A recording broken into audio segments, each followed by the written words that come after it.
We got breaking news. Letitia James faces a DOJ investigation over her Trump targeting. Keeping you informed and engaged, now more than ever. This is Sekulow. We want to hear from you. Share and post your comments or call 1-800-684-3110. And now your host, Logan Sekulow. Welcome to Sekulow. Phone lines are open for you. It's Friday, 1-800-684-3110. I'm very happy we made it to the weekend. Well, we obviously have breaking news that continues to haunt us. And of course, these are similar names that you've been hearing for years and years and years. We're also going to talk about the media change that's happened recently. Obviously, Stephen Colbert, you know about that. What was going to be the fallout from that? Well, what has happened recently is some pretty big backpedaling by some of the biggest companies, some of the biggest media companies, including last night.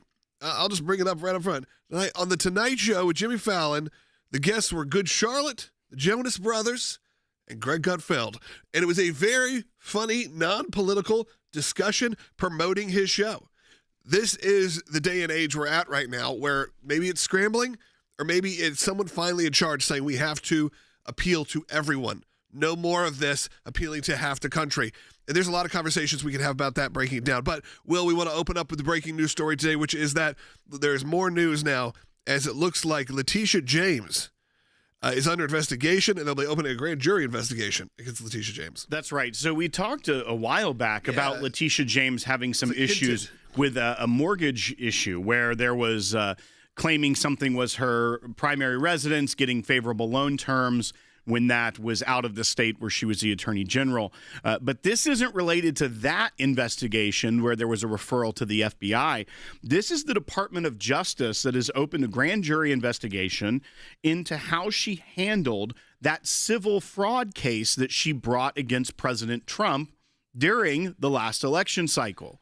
Remember, this is the one that had Ed, the judge that had the funny smile for the camera. He allowed the cameras to come in at the beginning and ended up giving, after they got a conviction against President Trump, a fine of nearly $500 million. Roughly $500 million. So now what they're looking at is whether or not she violated the civil rights of President Trump with her investigation. This stems back from all the statements she made while running for the Attorney General of New York, where she said, I'm going to get him, I'm going to go after him, I'm going to be his worst nightmare, things of that nature, and then bringing this civil fraud case where a lot of it was whether or not the valuation of Mar-a-Lago when it was being used as collateral to secure business loans was the right amount. And then they threw a $500 million fine on President Trump. But what it appears this is going to be under is an investigation into whether Letitia James violated 18 U.S.C. 242, which is a deprivation of rights under the color of law. And this statute is when anyone in a law enforcement position, whether it be an attorney general, whether it be police, it's a very broad statute as far as who this could apply to, uses their position to deprive someone of their constitutional rights. So what we know is they have already subpoenaed the office of Letitia James. That's being widely reported now. The New York Times even had an article out about it. So it must be true at that point. But what we will see is how far this will go in trying to correct the wrongs of the lawfare of the left that we saw play out over the last few years. Questions or comments about this, I want to hear from you, 1-800-684-3110. And like I said, also, we're going to discuss the media and how the media has backpedaled majorly in the support of not just, I wouldn't say conservatives, I would say of all Americans, middle Americans. We were even listening to some really interesting podcasts today from some of the top executives from iHeart who are saying, we know where the numbers are coming from. We know what people care about. We've done the research, and the research says what they're most afraid of is what most people will never be offended of: the military and their religious beliefs and church. Now, will one of these big advertisers show a pastor in the pulpit? No. But that's ridiculous, and this is what this commentator had to say. We're going to discuss that, though, of course, the Jimmy Fallon situation and more, including Gina Carano from The Mandalorian. You remember she sued Disney many years ago. There is a resolution to that, and it is pretty wild, and it's a big moment. We'll be right back with more on Sekulow. We want to hear from you.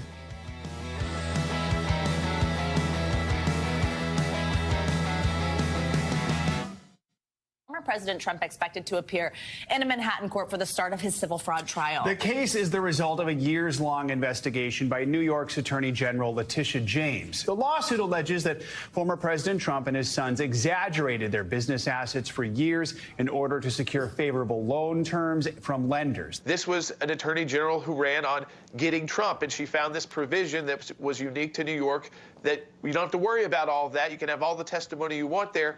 We can still think you weren't correct in what you filed, as if, and President Trump said, these banks don't do their own due diligence before loaning you out hundreds of millions of dollars. Just into NBC News, the Justice Department is currently investigating the New York Attorney General's office. Attorney General Pam Bondi issuing several subpoenas and convening a grand jury. The DOJ is going after James because she took then former President Donald Trump to court, quote, simply because she didn't like him and campaigned on getting him. DOJ, led by Bondi, believes she violated his First Amendment rights dealing with free speech. The focus is the successful $300 million civil fraud case against Donald Trump and his businesses. That resulted in a $450 billion judgment against the president's family company, as well as stringent restrictions on its chief officers and their ability to operate in New York State. The Trump Organization is appealing that verdict. The entire scope of the grand jury probe in Albany, Dana, is unclear. Grand juries are secretive, but we've learned from these well-placed sources it stems from a recent strike force set up inside the Justice Department to investigate an alleged plot to tie Trump to Russia in 2016. Sources say that strike force has expanded to other topics. And you have to ask, would DA Alvin Bragg be next on the block? A grand jury simply decides if there's enough evidence to indict. To be clear, we are told this is very early in the process.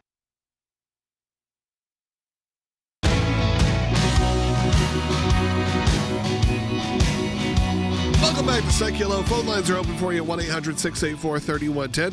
Got a lot of lines open because we just opened them up. Again, 1-800-684-3110. Mike Pompeo's going to be joining us in the back half of the show, so you're not going to want to miss that. But, Will, let's talk about this breaking news, and we need to restate it for the people who are just joining us right now, and that is that the DOJ, the Department of Justice, sources are saying, is a grand jury investigation into Letitia James, which obviously ties into the whole Trump allegations that came out over the last few years. These are names, like I said, I wish that we could forget, but somehow we can't. Now, of course, Trump, people that are against this administration are saying, look, this is using, including the lawyers of Letitia James, saying essentially this is playing not only politics, but this is playing personal with politics, with your power. Right. So there's kind of a catch-22 for the administration, if you think about this, is that what the left did to President Trump is they weaponized the government and law enforcement against him. They used lawfare against him to try to stop him from being elected president of the United States. And that stems way back even to the Russia probe, where they were trying to weaponize the government and law enforcement against the president-elect and then president of the United States. So the catch-22, though, is do you let all those wrongs slide and just be like, we're not going to go after it, we won, we move on? Or do you hold people accountable for misusing the system? But when you do that, that gives the opportunity for the left to cry foul and say, look, he's weaponizing, he's going after people that went after him. So it puts you in this odd situation when in reality, what they did was wrong. They used the law enforcement agencies, the intelligence agencies, elected state officials went after President Trump because he was President Trump. And they tried to find anything they could to go after him. So Letitia James was a part of this. Alvin Bragg out of Manhattan was a part of this. All of these people, you go down to Fani Willis in Georgia, they all tried to find their own way to get him. And in this case, for the Attorney General of New York, she went and did a civil fraud case against the president's businesses and got into details saying he overvalued properties, which gave him, loans that were more favorable than he would have gotten if they were undervalued or different valued. And the banks didn't complain. Right. The bank said he never defaulted, never had an issue, never had a problem. But and continued to do business with it. So even if that was true, that was the case, it was essentially a victimless crime. If you could say, if it was even a crime at all, I don't believe it is, because some of the numbers they were throwing out, I remember, were ridiculously low. But she's been going after him. This has been a name that's been in this since what, 2018? I mean, there's been a number of years at this point. It's exhausting. Well, we have a supercut of all the times she said that she wanted to go after President Trump. This is when she's running for office in New York. And so we should play that to remind people that she promised she was going to go after him before she had any evidence of that, because she was not the Attorney General of New York. She gets elected and then does exactly what she says she was going to do. So let's run that bite 5 right now. I will never be afraid to challenge this illegitimate president when our fundamental rights are at stake. I believe that the president of these United States can be indicted for criminal offenses. Will you sue him for us? Oh, we're going to definitely sue him. We're going to be a real pain in the He's going to know my name personally. That man in the White House who can't go a day without threatening our fundamental rights. Yes, we need to focus on Donald Trump and his abuses. We need to follow his money. We need to find out where he's laundered money.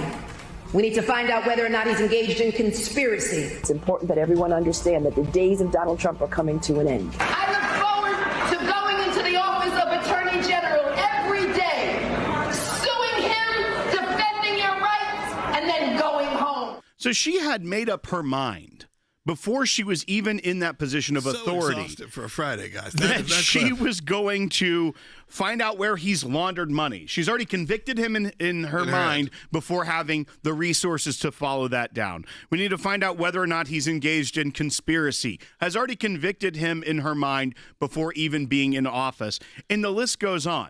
So why is that important? Well, we know that was lawfare. She got a position and used that position of authority to go after the sitting president of the United States and then the former president of the United States, and finding a way finally to take him to court in a very favorable jurisdiction and getting that huge, historic judgment against him. And that was a part of a puzzle, a mosaic, if you will, across the country of elected officials doing very similar things, trying to bring him down. Now, where this the investigation could follow, according to these sources, is that they're investigating whether or not there's a violation of what appears to be 18 U.S.C. 242, which is deprivation of rights under color of law, which says, whoever under color of law, statute, ordinance, regulation, or custom willfully subjects any person in any state, territory, commonwealth, possession, or district to the deprivation of any rights, privileges, or immunities secured or protected by the Constitution or laws of the United States, or to different punishments, pains, or penalties on account of such person being an alien or by reason to his color, race, than are prescribed for the punishments of these crimes, shall be fined under this title or imprisoned for not more than 1 year or both.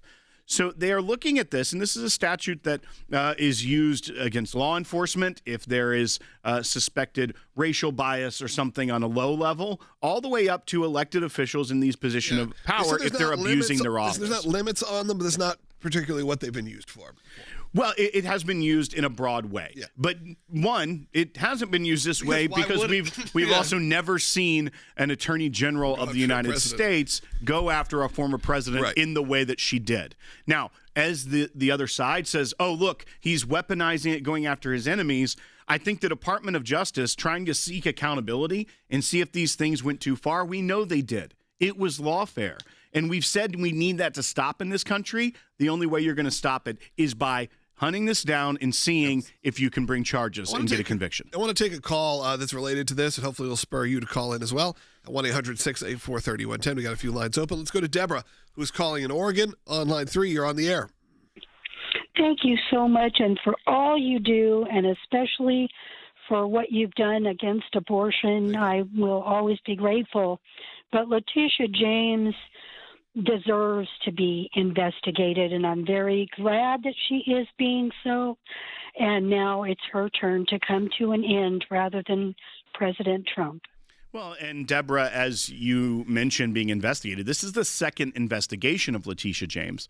There is that other investigation the FBI is conducting that came from a criminal referral from a different branch of government, where it appears that she, you know how they love to say no one's above the law? They always seem to say that about their political enemies, but then are doing things that make you think they think they're above the law, such as getting favorable loan terms. They are the law. by claiming a primary residence out of the state that she is the sitting attorney general for, and doing multiple things when it comes to lying on applications. At one point, and this one would be outside the statute of limitations, the mortgage regulator said that she even claimed her father was her husband on one mortgage back in the 80s to get more favorable terms. The very thing that she went after President Trump for, which was saying you falsified documents to get better loan terms, is exactly what she's now being investigated for doing herself by buying a house in Norfolk, Virginia, saying that was her primary residence when she was the attorney general, which by law, she's either violating New York law by not being able to be attorney general because you have to be a resident there, or violating mortgage law by lying on her mortgage application to get a more favorable term. Yeah. Whenever they point the finger and say, you're doing this, 9 times out of 10, it seems like they're doing the exact same thing. Yeah, we got one line open. I want to hear from you. 1-800, 2 lines now. 1-800-684-3110. Stay on hold. We'll get to Fred. We'll get to you next coming up when we get back, because Fred is an ACLJ champion. An ACLJ champion gets bumped to the front of the line when they call in. Why is that?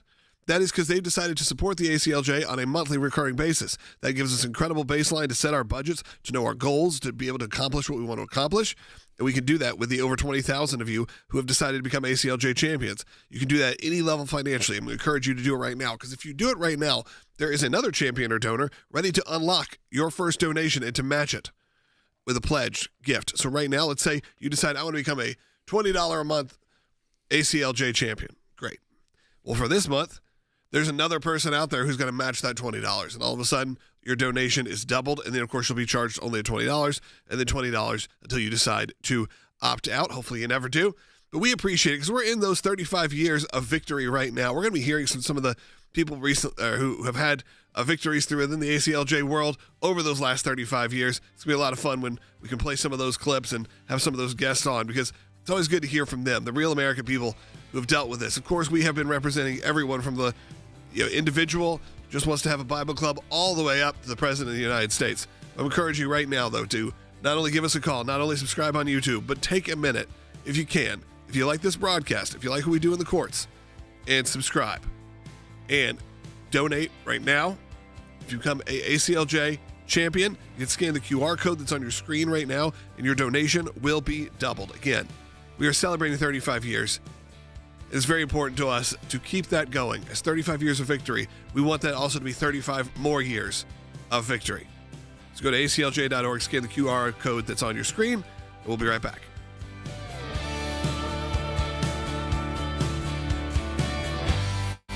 The best thing on television last night was our Greg Gutfeld going to join Jimmy Fallon. You know, that's like a big deal. It was a real moment, because you have the king. Smart enough to recognize the fact that, well, guess what? President Trump just won the popular vote. That's right. That it's actually not popular to hate President Trump anymore. So I think it's sort of smart on his behalf to try to embrace, the other, larger part of the country, right? That more Americans are with Trump than against him. That's right.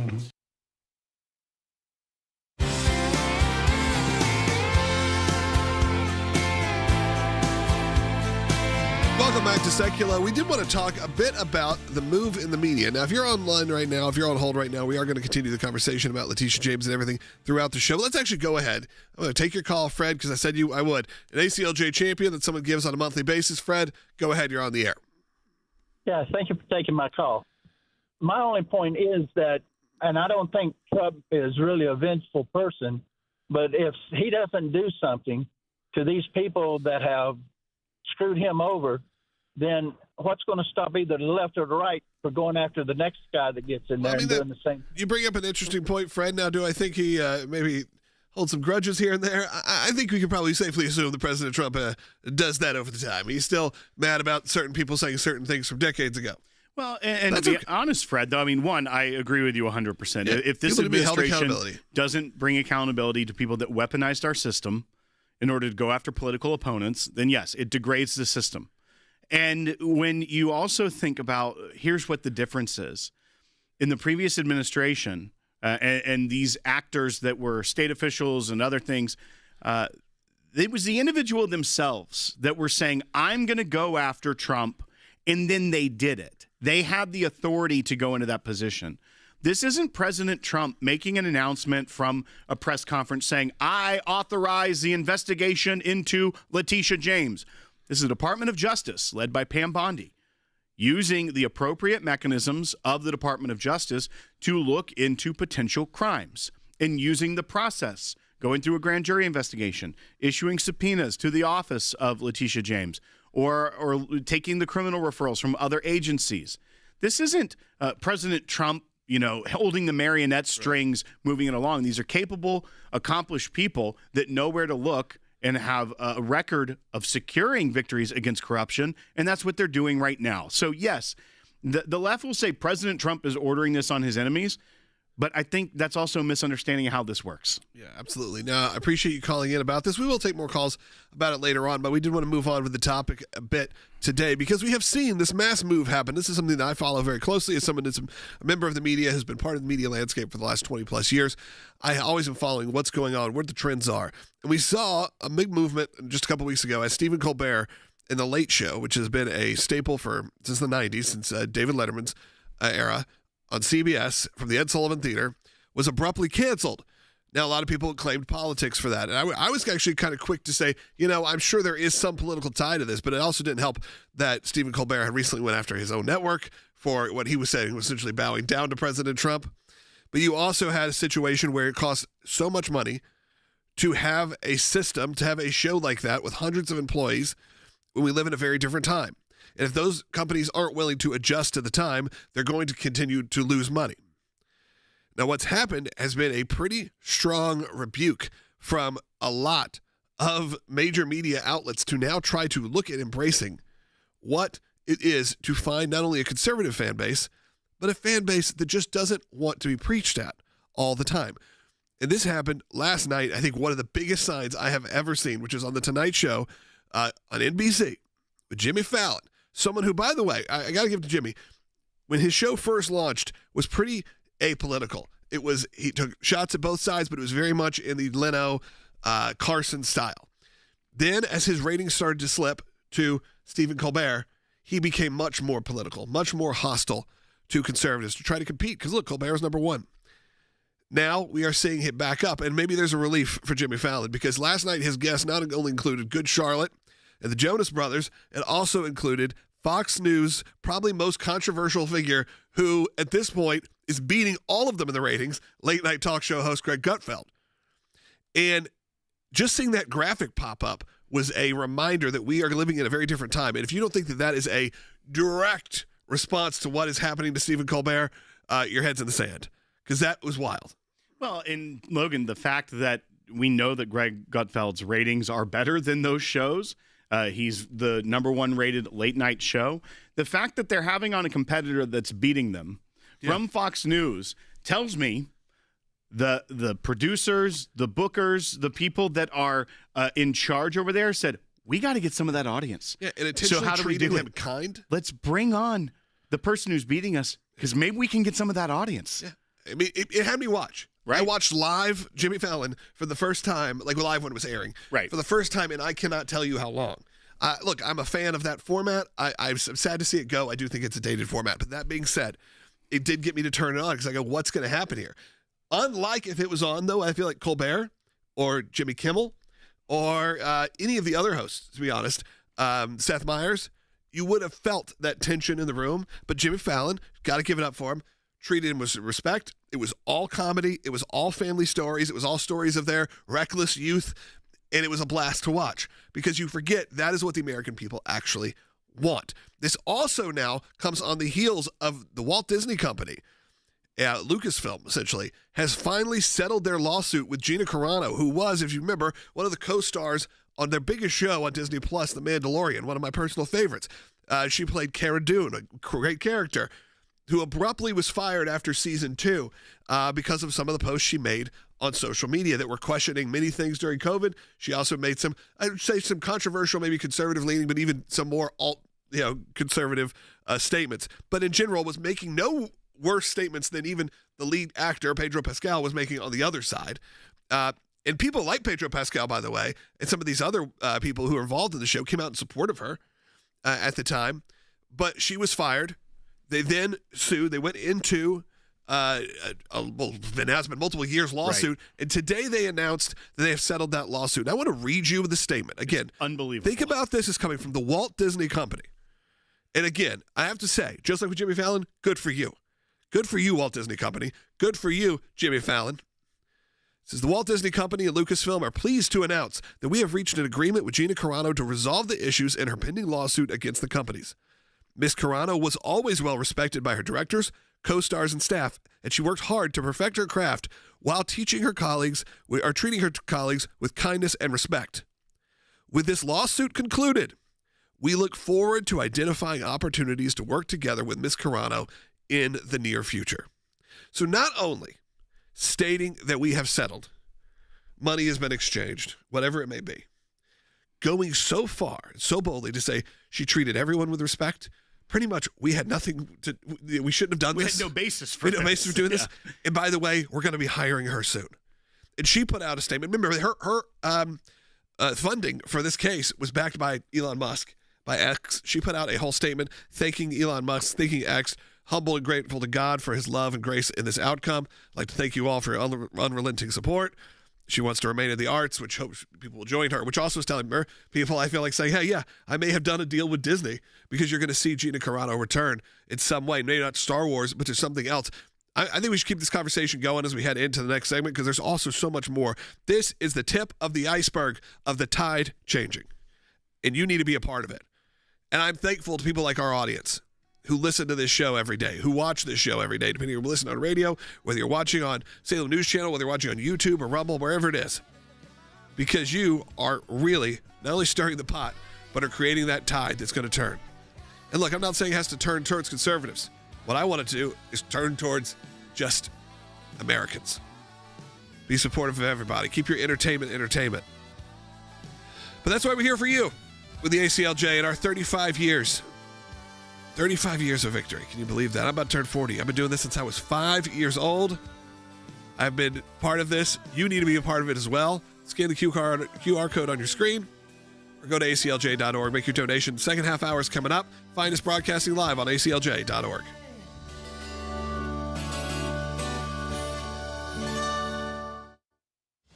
We've witnessed monumental legal victories. From defending the 14th Amendment and protecting our sacred American right to vote, the overturning of Roe v. Wade, and standing up for the religious liberty of our kids and seniors. But even with the many historic wins we've achieved, the attacks on our constitutionally protected rights persist. Countless unborn babies remain in jeopardy, and across the globe, innocent Christians are being targeted and killed. This fight isn't just the ACLJ's. It belongs to every American who wants to preserve the values and beliefs on which this nation was founded. None of the victories we've won would have been possible without the unwavering support of ACLJ members and ACLJ champions. It's been an honor to fight for you all these years, and we're prepared to fight for the next 35 years if necessary. Together, we can protect the Constitution and defend this great nation for our children and for generations of children to come. Keeping you informed and engaged, now more than ever. This is Sekulow. And now your host, Logan Sekulow. Second half hour of Sekulow coming at you right now. Phone lines are open at 1-800-684-3110. We are talking about the DOJ opening a grand jury investigation likely into Letitia James. And we're also talking about the media's massive backpedaling as we saw Greg Gutfeld appear on NBC, not just NBC, not the news, The Tonight Show with Jimmy Fallon. Had him on as a guest just last night. Of course, this after the fallout from Stephen Colbert. And we have the Walt Disney Company this morning announcing a settlement with Gina Carano, and not just we have paid her off, we've decided to end this. One that is so glowing that says essentially we're looking for new projects to work together, and I believe that those deals may have been close or maybe even done. This happens a lot in the media. We were listening today, I played you a clip on a podcast from Bob Pittman, who is currently the CEO of iHeart. Before that, he was one of the founders of MTV. He was one of the guys behind AOL Time Warner. He's been a high-level executive for decades upon decades. And he's like, so much of our content should be driven a lot by research. He goes, the big thing we do, and this is paraphrasing, this was on Rick Rubin's podcast, Tetragrammaton, and he said, a big part of what we should be doing is looking at the research, and the research is telling us that we are intentionally missing out on 80% of the country by not talking about faith and not talking about the military. Two things that most Americans, 80% of Americans, have an affinity for. He says, if I bring it up at a meeting, essentially in Hollywood, is what he said, or in the entertainment industry, they will throw me out of a meeting. And he is one of the highest level executives. Well, once again, it's why the Top Gun sequel did so well, because it was playing to what the majority of the country wants. But we went and saw the new Fantastic Four movie, which is obviously a Marvel film Disney. owned by Disney. Yep. And an entire plot line, not to give spoilers away if you're you haven't seen it yet, but there's an entire plot line where the main plot line. The lead female character, Miss Fantastic, Sue Storm, the Invisible Woman, right?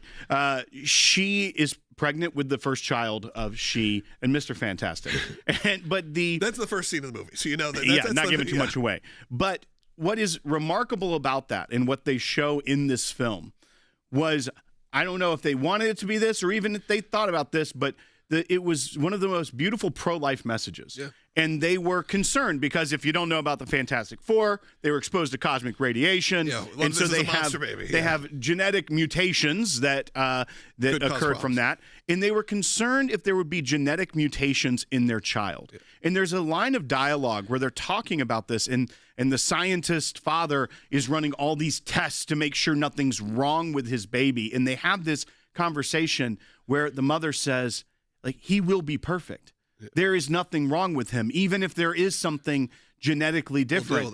That is something that the left she does an ultrasound on herself. Right, on herself, because she's an invisible woman. I don't know if you know this. It's one of the more striking visuals I've ever seen in a movie. And I mean that. All at the same time, while organizations like Planned Parenthood are fighting across this country to make sure you cannot see an ultrasound because they don't want you to see the humanity of the baby, a blockbuster film that's produced by Disney, superhero film, has one of the most beautiful pro-life messages that I've seen in film in a long time. Someone had to have seen it the way we saw it. Right. And I believe that. I believe people are looking at it through different lenses and going, you know what? Stop pushing all of this. Appeal to the masses. Because the masses are not, even if they are, look, you can't say Greg Gutfeld is to the masses. I would say he's pretty much to the exclusive Fox News crowd if you go and watch his show. Right. His show is not bipartisan by any means. However, it's appealing to a large group of America that is disenfranchised with what the mainstream media has presented them. And how do you do that? You welcome them aboard. Look who's on. I told you about that, Bob Pittman. Look who's on the iHeartRadio network. It is a pretty sprawling amount of people. Why? Because they are actually trying to keep their business afloat by appealing to the masses. Pretty interesting interview, pretty interesting time in media. I'm excited. I genuinely am. We saw the movie Sketch, which is pretty much a family movie about trauma and death, and it's a really sweet and sad movie. It had a over $2 million, I believe, opening day on a Wednesday. That's Angel Studios' latest release. Okay, that movie is made by some of our friends, and it's that would never have happened without major pushes from everyone. We'll be right back with Mike Pompeo joining us, and then we'll wrap up with your calls at 1-800-684-3110. We'll be right back.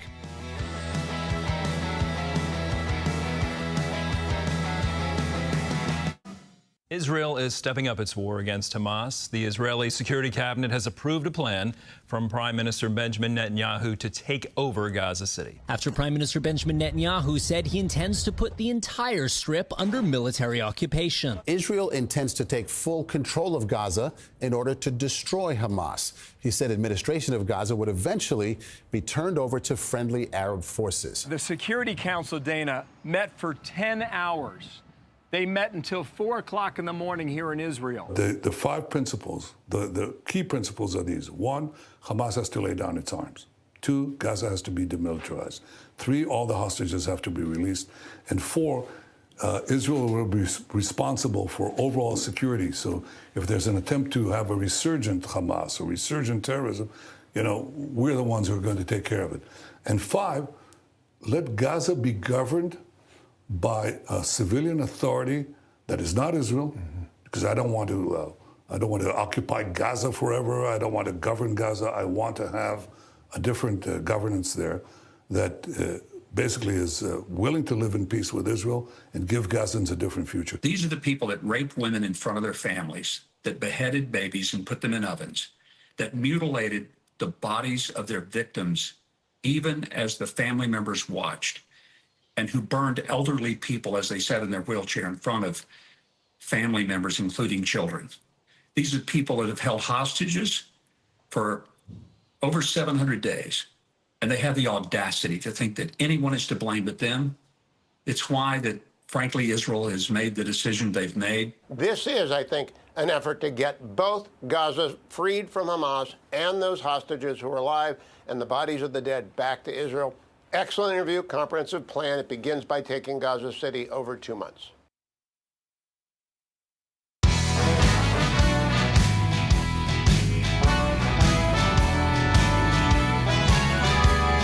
Welcome back to Sekulow. We didn't want to leave this show also without addressing some of the breaking news that happened overnight as Israel's security cabinet approved Benjamin Netanyahu's proposal to occupy Gaza permanently. In short, Will, that has a pretty long list of what it is, but let's just go through it. The actual big number one is that they will be controlling Gaza. That's right. So the objectives here are to disarm Hamas, return all the hostages that are alive, demilitarize the Gaza Strip, maintain full Israeli security control over Gaza, and then ultimately establish an alternative civilian government that is neither Hamas nor the Palestinian Authority. They're looking to other partners in the region to move forward with this. And we are joined right now by Secretary of State Mike Pompeo, Senior Counsel for Global Affairs here at ACLJ. Yeah, one of the founders of the Abraham Accords, so the biggest move that's happened for the state of Israel in our lifetime, probably. That's right. And so we wanted to get your take on this now that the Israeli Security Cabinet has blessed this plan by Prime Minister Netanyahu. Is this the right call? Is this the right thing to be doing at this time? I always think about this from America's perspective. For us, this is absolutely the right thing. Americans will be safer. The Middle East is more likely to be prosperous and peaceful, and that's good. We'll send a few of our kids to be in that place where we have lost so much. So I checks the box for America. For Israel, I think this is a necessity. I think it's something they've been working on, frankly, since about October 7th.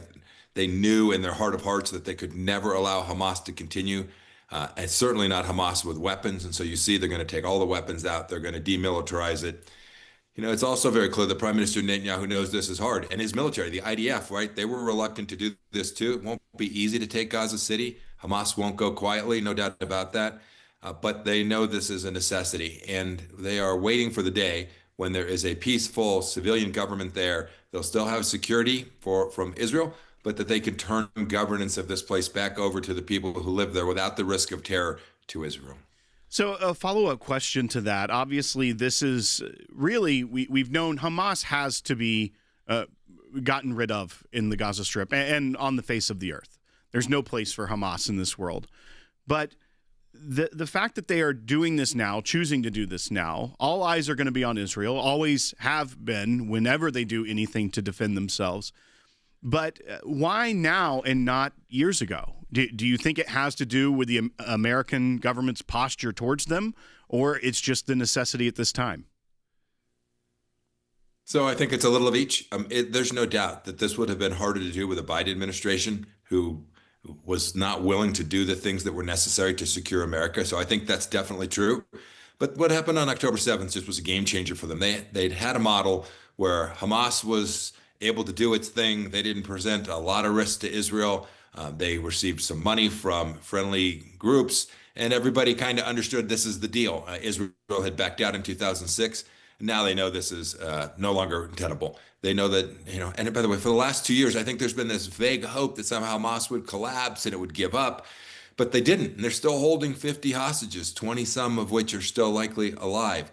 And so I think the Israelis finally have said, okay, it's time. We got to go. We've tried every possible avenue to do what we need to do for our country without having to go retake this place. Now we know this is the only option available, and we're going to go execute it vigorously. It also seems like Secretary Pompeo, that some of the neighbors, some of the Arab neighbors, are suddenly stepping in to help, say they want to help. What does that look like for the governing problems that have been in Gaza before? Because if you have to move people out and get people resettled, what does that look like?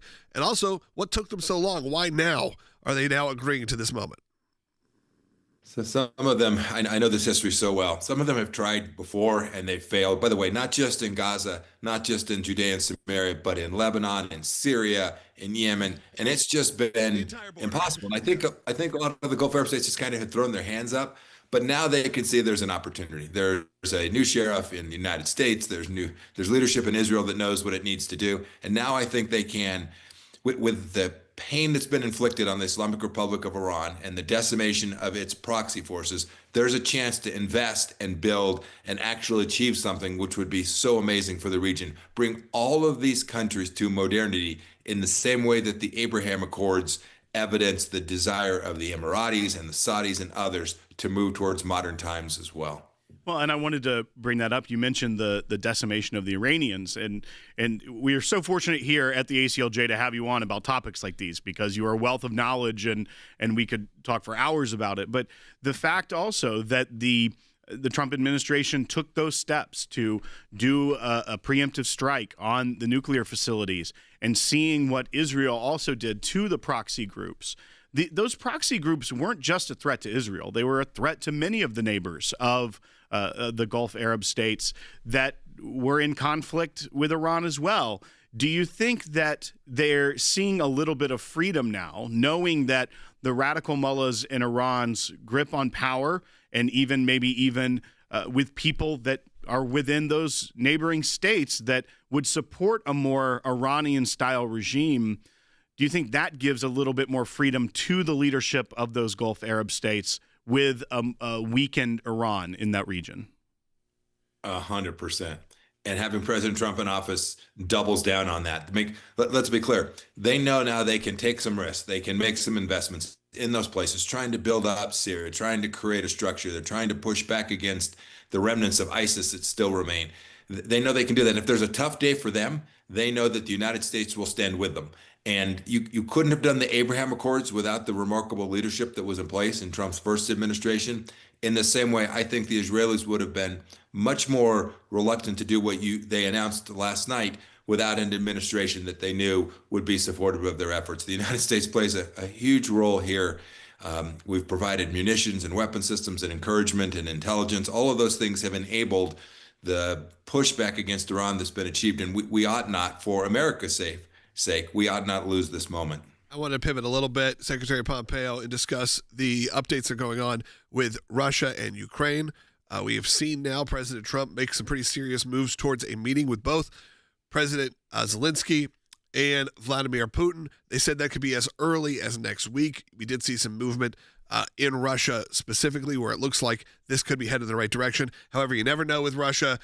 It seems like there's been a lot of these discussions. It feels like we've been on this yard line, whatever this way may be, whether this is the 20-yard line or the 10-yard line, multiple times to potentially wrap up this war and to end this war. And I know President Trump, one of his early campaign promises was saying, hey, not only would this never happen, but I'm going to get it taken care of early. I think he's seeing that obviously Vladimir Putin is even a much different guy than he was in the Biden administration, before his administration, his previous administration, than he is now after a Biden administration empowered them.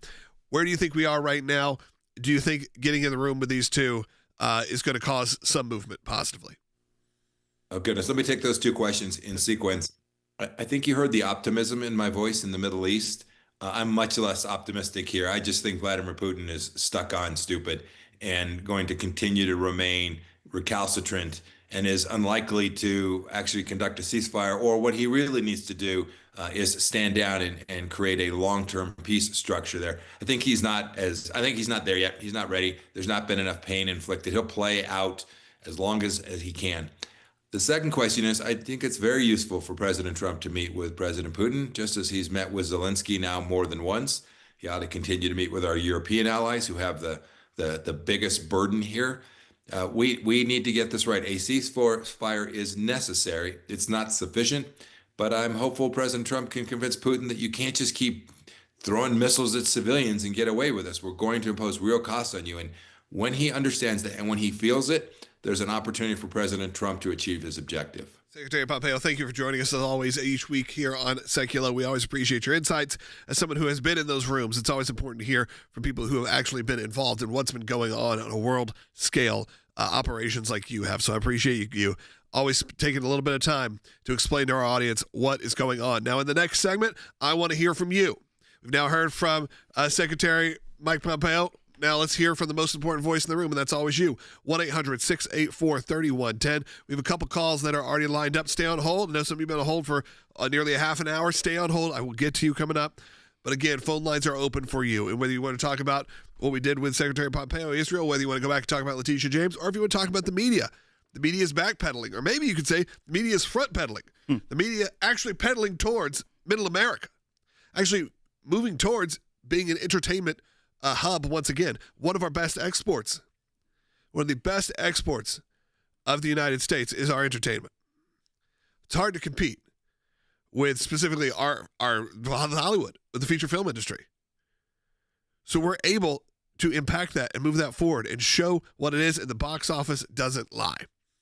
So with that, I want to hear from you at 1-800-684-3110.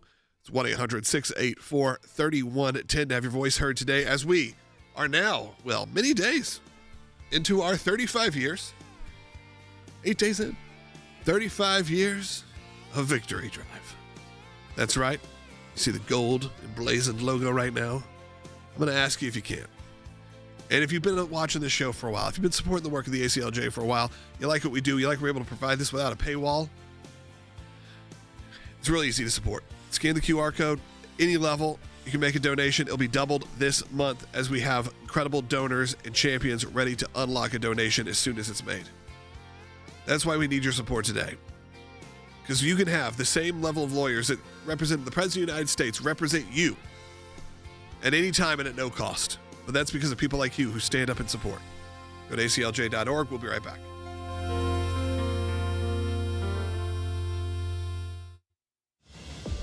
We've witnessed monumental legal victories, from defending the 14th Amendment and protecting our sacred American right to vote.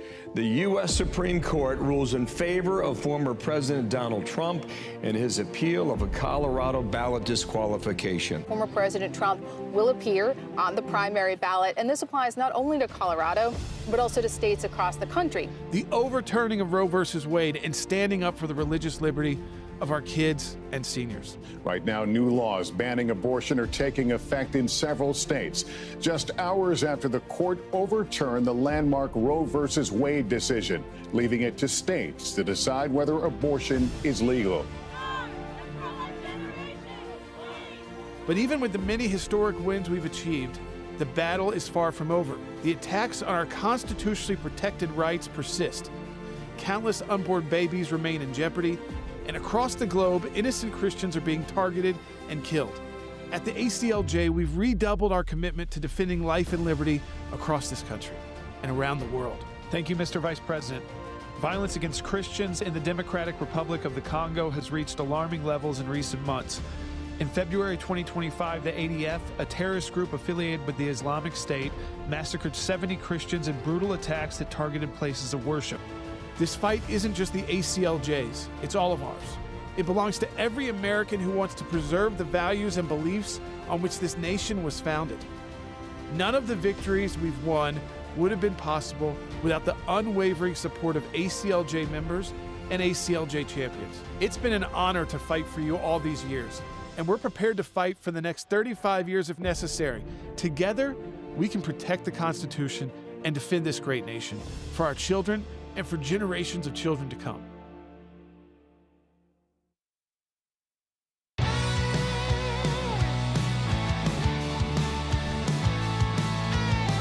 Welcome back to Sekulow. It's time to hear from you, and we got a few lines open at 1-800-684-3110. Great time to call in. We'll say it a little slower for you. 1-800-684-3110. Let's go to Deborah in Alabama, who's been on hold for over half an hour, and I appreciate that. 30 minutes and 15 seconds. Well, Deborah, go ahead.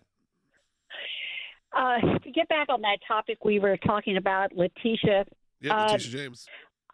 I really feel with her being an attorney, she gets rid of a certain level of civil rights in the respect that she can't use the term, I didn't understand, I don't know the law, I can't be penalized for something I didn't know.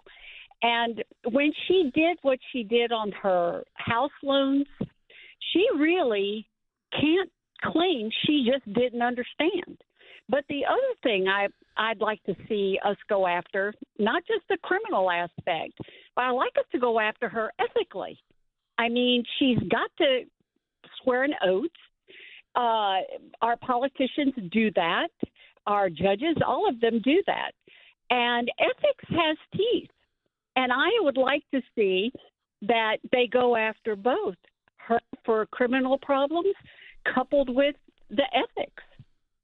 Well, and Deborah, it's interesting you bring that up as well, but I think the job of the Department of Justice is to go after her legally and make sure that lawfare doesn't take place again. But I hear what you're saying. And yes, and everyone could have seen that she was politically motivated by her statements, what she ended up doing, that she was using her position for political points, to score political points with a base. By the way, she ran by saying, I will get Trump, and then after an office of using that position of authority to go after him, indeed. But there is a little bit of an update on this story. So Laura Ingraham and Peter Doocy are both reporting that sources within the DOJ are telling them that Ed Martin will be the special prosecutor overseeing the Letitia James and Adam Schiff mortgage fraud investigations. Adam Schiff, there were reports that he also had something similar, using other addresses as primary residence to get more favorable loan terms, and that the DOJ has, at least through these sources, are saying Ed Martin will be a special prosecutor in that case. He has been a United States pardon attorney under President Trump currently, so he's within the DOJ, but he is someone who has been a former U.S. attorney and had many other U.S. official positions. He was the acting U.S. attorney for the District of Columbia early in this before Jeanine Pirro took over. So someone that's already within the Justice Department working there will be who, according to these reports, will be overseeing that side of the investigation into the mortgage fraud or misstatement investigations into both Adam Schiff and Letitia James. So it does seem like the Department of Justice is taking this seriously. All right. Thanks for calling, Deborah. I want to go to Ronald now in South Carolina. And hey, this is probably last call for the week. If you want to be on the air, you can call in right now and you may be able to make it 1-800-684-3110. I'd love to hear from you. If you're watching on YouTube right now, make sure you subscribe. You can also call in. Ronald, you're on the air. Yeah, thanks for taking my call. Yeah, about you were saying about many of these industries, Disney and Fallon and others who are now kind of seeing the light a bit on their harsh criticism of conservatives and Trump and so forth. And now it seems as though they are now getting the blindness taken away and are now starting. And I think it's probably the Lord's will that their hearts just prick to see that, hey, why on earth are we so hard on this group? They actually voted this president in twice. There's got to be some reason for this, and they have to kind of the second time by the popular vote, Ronald. I mean, here's the deal. I do believe that you're right. This is all timing and God's timing. And look, I think President Trump is fair game, as every president is, to take jokes and make fun parodies and do everything you can. It's okay. That's why we have the freedom of speech that we have. It's why we have the ability to parody. It's why we have the ability and always have had that in journalism. I am totally fine with it. In fact, I am supportive of it for all politicians to be taken down a peg occasionally by comedians, by commentators, because they need it. Because the egos get a little out of control. However, when you start attacking the people, and I'm not talking about the people Donald Trump, I'm talking about the people who are just normal Americans who happen to vote one way differently than you. They may not even like Donald Trump as a person. They may not even care. By the way, likely they don't. 11 months out of the year, you know what? No, I'm going to say this: 3.5 years out of 4, they don't care about what's going on. As long as their family is fed, they're taken care of, they got a good job, that's what they're worried about, and the entertainment they can watch is fun to take a break for the day. It's when you've now moved that into all forms of media, where even the stuff that was safe to just watch and enjoy and relax before bed becomes being preached at, and being preached at that you're not only wrong, but that you are the devil. That's got to stop. And I think the mainstream media is seeing that. I mean, I cannot express how big of a deal it is that not only did Greg Gutfeld go on, but was treated with such respect. And that this statement from Disney. I mean, both of those are just, wow, that statement from Disney, not only saying we've settled our lawsuit with Gina Carano, but is saying we are welcoming essentially her back in with open arms, and we did something, essentially apologizing. Right. Well, and Logan, to that point as well, I saw a comment on here on YouTube earlier that said, don't believe them. They're only doing this because of the numbers and the money. Well, right, but what the problem is, they weren't doing it because of the numbers and the money for so long. It's like, I don't necessarily think that it was as much about Donald Trump as they took too seriously when Hillary Clinton called conservatives the basket of deplorables. Right? They took that and ran with it for a decade now and decided that these people aren't worthy of us making something for them, even though people that relate in some way to family values, faith, conservatism, even if you're more just, I don't even care, I'm just kind of a leave me alone kind of person, but that's a more conservative mindset these days, which sounds bizarre to even think. Politics doesn't invade every inch of your soul. And they went after that entire group of people and say, we're not making things for them. And instead, if they want to watch our stuff, they're going to have to be subject to what we want them to hear. They made their entertainment activism, and they forgot to look at the data and the numbers and their revenue, and they all suffered for a very long time. So I agree with you, viewer on YouTube. Yeah, it is all about the numbers and the money, but they're a business. That's what it should have been the entire time. It should be the data. The data is what should drive this.